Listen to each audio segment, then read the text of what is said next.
মদিনার এক সাহাবী ছিলেন সাআদ ইবনে আবি ওয়াক্কাস রাদিয়াল্লাহু। তিনি দোয়া কবুল হওয়ার জন্য প্রসিদ্ধ ছিলেন। একবার যুদ্ধের সময় মুসলিম সেনারা কঠিন অবস্থায় পড়ে গেল। শত্রুরা চারদিক থেকে ঘিরে ধরেছে আর মুসলিমদের শক্তি কমে আসছিল।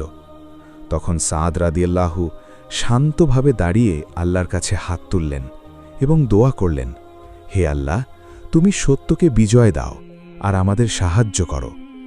ঠিক সেই মুহূর্তে এক অদ্ভুত ঘটনা ঘটল।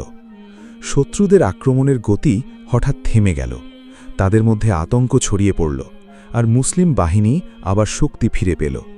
কিছুক্ষণ পরেই যুদ্ধের মোড় সম্পূর্ণ বদলে গেল। মুসলিমরা বিজয়ী হল। সবাই বুঝল এটা শুধু যুদ্ধ ছিল না, এটা ছিল আল্লাহর পক্ষ থেকে দোয়ার অলৌকিক সাহায্য।